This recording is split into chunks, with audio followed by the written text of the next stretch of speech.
Hello, I'm talking to Vera Pfeiffer, who is one of the UK's leading kinesiologists, and Vera specialises in the field of hair loss.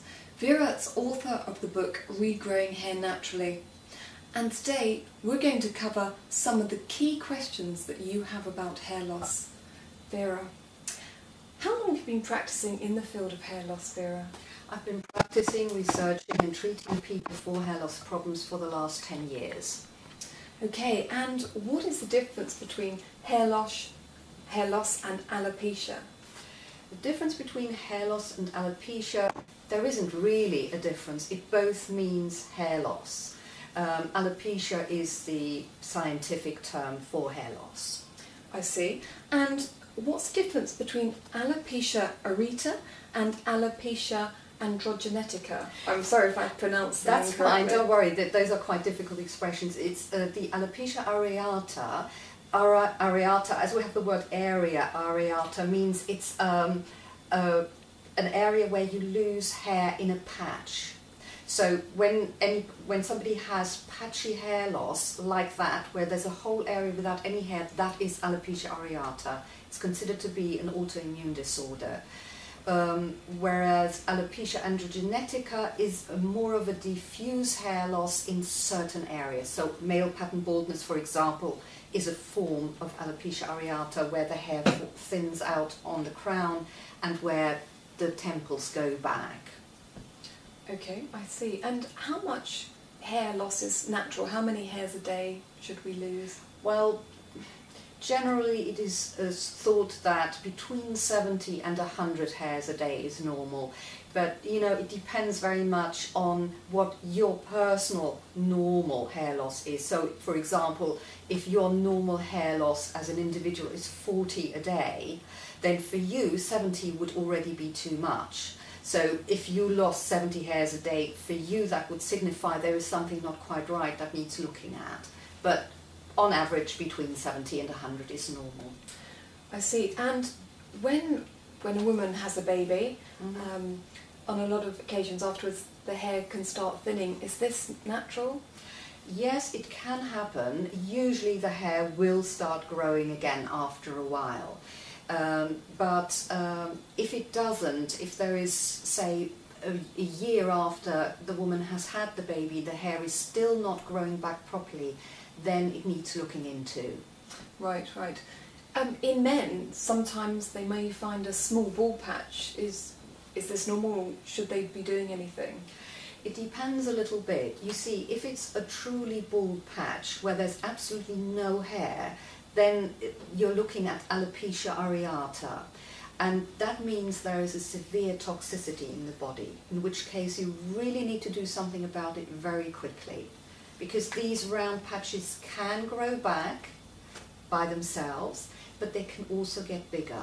And because it's a problem with a toxicity in the body, it needs addressing anyway, so you really have to do something. Whereas if the patch still has some hair in it, then it's probably male pattern baldness, which is also a toxicity problem, but it's not so urgent because the toxicity levels aren't so high. Right, right. If a man in his mid-20s starts losing his hair and it starts receding at the temples, is there anything he can do about this to stop it? Yes, there is, and it is very important that he actually goes and does something about it, because, you know, hair loss in men occurs because, say, the body gets too acidic, eating the wrong foods, they might have metal toxicity, and so on. If this starts very early on in life, it means that the toxicities, the poisons in the body, the acidity in the body has already built up at a very young age.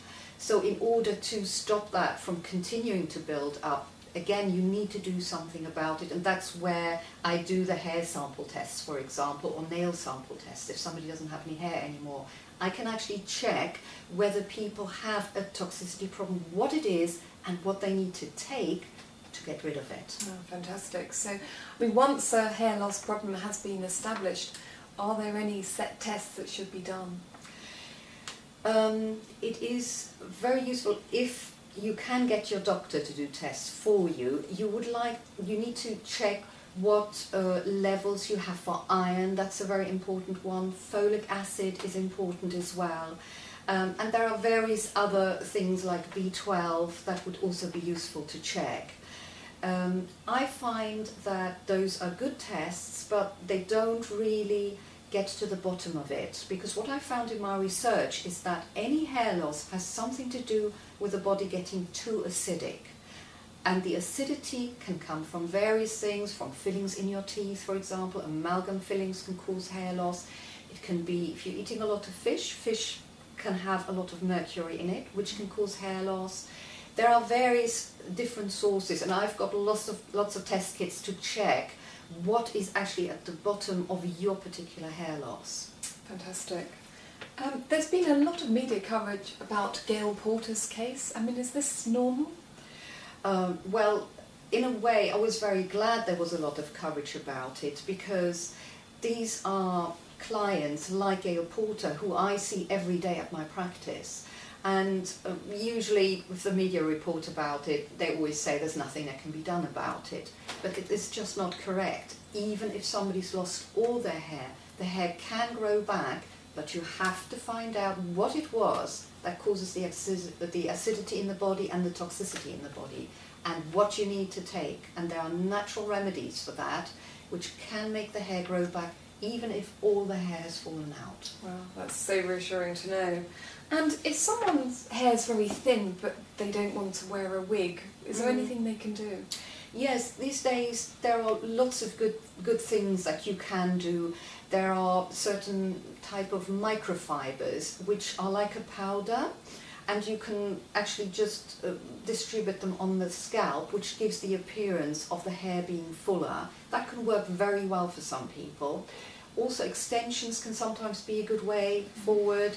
So there are a variety of things you can do there to help yourself and feel more confident, because people really lose their confidence when the hair doesn't look good, especially women, but also men. You know, if you have a 20-year-old, and I do have very young men at my practice, and I have children who are losing their hair, and it can be soul destroying and really knocks your confidence. So if you can help yourself while, you know, doing something to get the hair back, it's a good thing to do.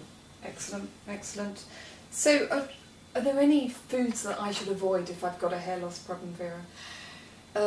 Well, for men, definitely avoid animal fats. So cut down on the cheese, cut down on fatty meats, because they have a detrimental effect on male hormones, and they can actually shift the balance so that the hair falls out. I actually had a good friend of mine who had a fantastic head of hair. I mean, beautiful, you know, wavy hair, really full head of hair.